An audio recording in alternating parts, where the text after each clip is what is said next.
Hello everyone, welcome back to another session of Dark Souls PvP and another Battle of the Uploaders thing. This isn't really an official Battle of the Uploaders video. This is just a few matches I had with Martyr's Brigade the other day. And, you know, he was just on the Xbox, I saw him, I was like, hey, what are you up to? And one thing led to another, and hey, we dueled. So, yeah. Now, it's been quite a while since I've fought him. I've really, since then, at least I feel like I've improved. I've had matches with more of the higher leveled players, so to speak, and level as in skill. And, you know, fairly regularly doing that for a while. So I feel like I've improved, and, well, you guys can see how much I have. So, really, these matches were...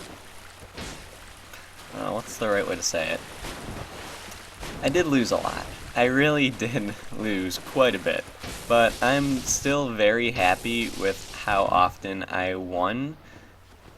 Not just because of who it is, but because of how many times I won, and in a few cases, how I won the fight.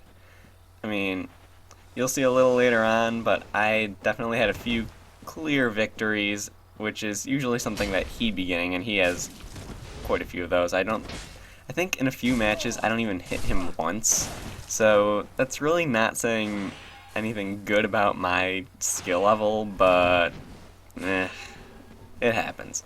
He's above me. It's just the way it is. He's good, and we all know that. So I went into it expecting to lose quite a bit, and I was happy with the results. That's really what it comes down to. So, really, I don't have anything planned to talk about in this video. I really don't feel like I need to give a play-by-play of the fights. I'll definitely throw in a little comment on them occasionally when there's something I like that happens. But for the most part, I think in this video I'm going to talk a little bit about Dark Souls 2. Now, the trailer for it came out the other day, and, man, I've got to say this. The gameplay trailer, that is. I've got to say this about it. It looks nice. Visually, it looks very nice. Now, there are some things I am wondering about it, and I'm curious how they'll affect PvP. One of those being the weapon slots. Now, in that video, they switched between 3 weapons without having to go into the menu, so that could just be a little thing because it's still being worked on. The game is still being, you know, finished. Or that could be that, or it could be that we have 3 weapon slots now. So I'm curious what the implications are for PvP if we have 3 weapon slots. Also, I believe there were different rolling speeds depending on what weapon you had equipped. So that makes me wonder 2 things. Is it because that weapon is the only weapon accounted for when you're looking at your equipment load, the one you have equipped? Or do different weapons have different rolling speeds? And I really hope it's not that, because that would be kind of annoying. So, really, I don't know. I really don't think that they should be doing that for the rolling speeds. I'm thinking that the rolling speeds, the way they work in Dark Souls and in Demon Souls, are good. Now, that's not to say that I want the equipment load system they had in Demon Souls to return, where all of your inventory would be counted and you have to pretty much deposit everything so you're not always slow. But it was a decent system that they had going in that, and really, I wouldn't mind that if it returned, if they decided it had to be like that. It would be okay with me, I guess, but I don't know. I like having all my weapons on me and being able to switch between them whenever I feel like it. So, that's just my opinion on that. Other things about the Dark Souls 2 trailer that I thought were interesting were the lighting. Not were the lighting, but was the lighting. The ability to bring light into other areas with the torch. Now, that torch, that's really cool, and I really hope we can fight with the torches, because if we can, I am definitely doing a Torch Hollow playthrough, just because that sounds like it would be so much fun. And right here, this is one fight where I really liked. I got him really good with that great axe, and then he had that stack too, and poke poke. Just, yeah. So, where was I? The Torch Hollow playthrough. If you can fight with those torches, I am all over that, because that just sounds fun. I mean, torches can be pretty damaging in Dark Souls from those Torch Hollows when they go all spammy with them, so it's got potential. Especially if it has a moveset where you can do that. That'd be pretty cool in my opinion. Now, anyway, other things about the trailer. I mean, of course, I'm happy that they didn't completely, like, uproot the system of the game and it's still going to be all hard and difficult and all that. One thing that I am slightly concerned about, though, is the bow, actually. Sorry, that's not really a direct train of thought going with that, but I just remembered. The bow, the way that worked, it didn't really... I really didn't like the way it worked. And mostly that was because you couldn't see the arrows sticking out of your opponent. That's what I loved about using a bow in Dark Souls. I loved the fact that after you kill someone with a bow, if you're using, like, or when I'm using one of my bow builds after I kill someone with it, and I just see them peppered with arrows falling over, that's just such a satisfying feeling, and it's so cool. I really like that about Dark Souls, so I really hope they do include that in Dark Souls 2, and it's not just that little hit splash animation thing that they've got going, because that's kind of, well, aside from the fact that I think it's a little bit ugly, it's really kind of just not as satisfying, really. That's what it comes down to for me. Overall, I think it's going to be a good game. I am definitely looking forward to it.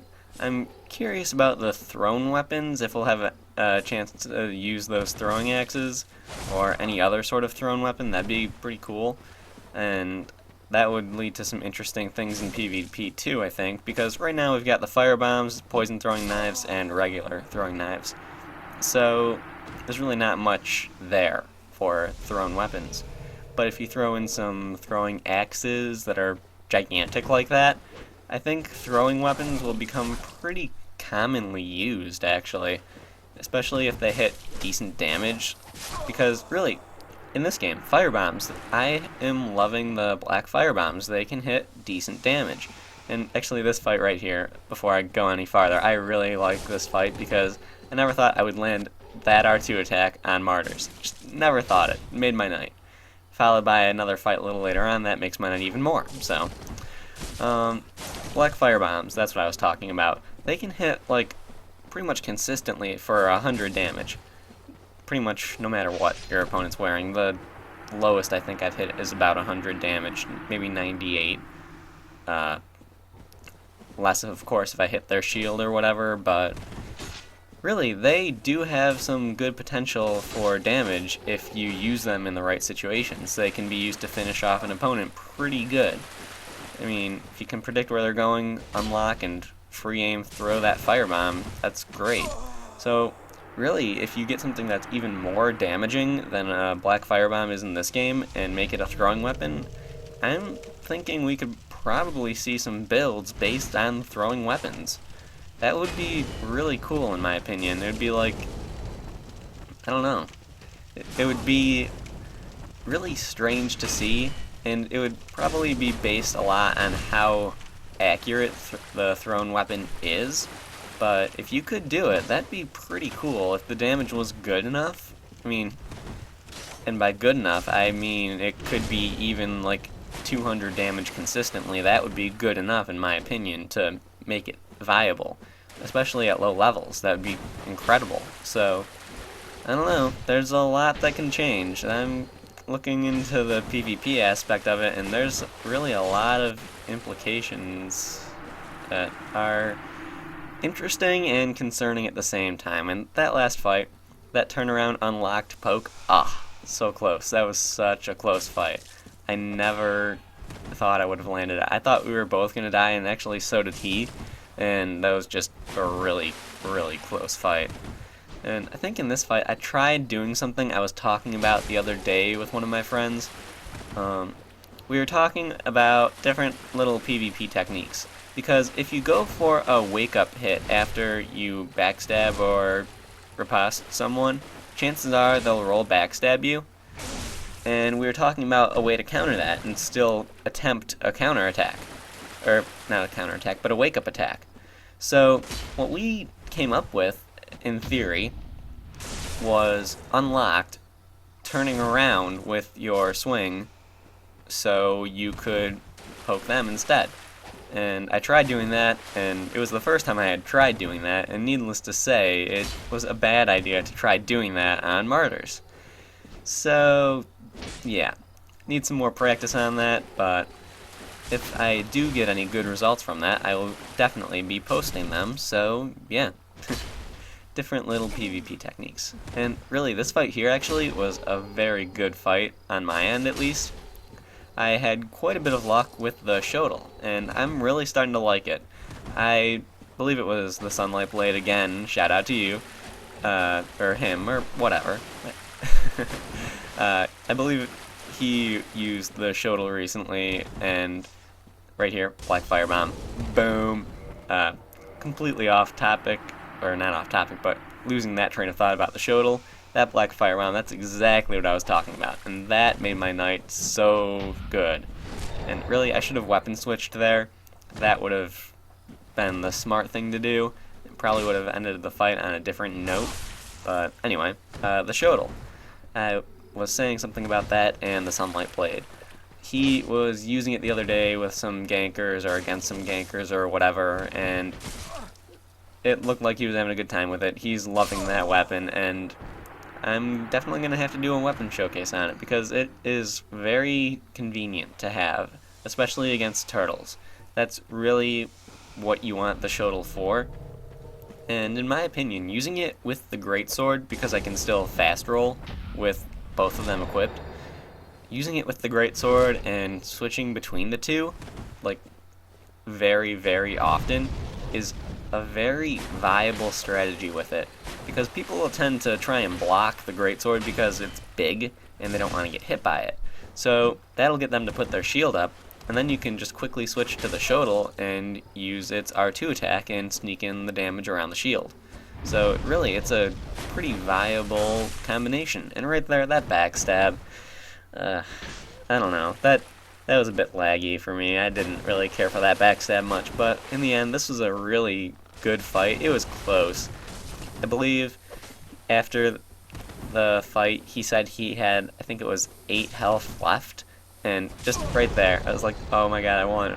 Oh my god, not oh my god, I won, but oh my god, it was a tie. That was so close, that was so good, but no, he stood back up. Ugh, thought I had him. I was so upset, but it was a good fight. Really, all of these were good fights, and I always seem to learn something from him. And this time, I learned that I am not good at fighting against any kind of straight sword. I need to fight people who use straight swords more often, so I'm going to definitely try and find people who are good with them and use them as a main weapon. I already know a few of them, being Judas and another one of my friends. I'm not sure if he wants his name mentioned. Sorry, Judas, if you didn't want yours mentioned, but yeah. Really, I need to practice more against fighting straight swords, need to come up with some good tactics against them, and especially when they're dead angled, because that's where I run into trouble. When I am fighting a person who's good with them and can dead angle with them, that's really where I run into trouble. And they can have such quick combos, they're really kind of hard to deal with, so I'm surprised that people don't use them more often. But, oh well. Let's see, is there anything else I feel like talking about? Well, you can see I'm using the Black Knight Great Axe. Now this weapon, people just don't use it anymore. They really don't. I mean, remember when everyone was using this thing and flipping around in their full Havels and full Giants, just swinging away with a Black Knight Great Axe, hitting 600 some odd damage, and everyone was pretty much terrified of it? And now everyone's just parrying it left and right whenever someone picks it up, and it's just, no one uses it anymore. It's kind of sad, really. I mean, It's still a very good weapon, you just have to play somewhat defensively and play smart with it. You can't R1 spam. That's really what it comes down to. So, yeah, another win on the board for me. And really, I didn't end up winning very many of these fights. I think I actually ended up winning about a third of them or so. But that's not bad, and I'm happy with it, so yeah. This is the last fight, so thank you everyone for watching. I hope you enjoyed. If you have anything you want to say about Dark Souls 2 in the comments, please do. So, yeah, thank you for watching, guys. Like, subscribe, and I will see you next time.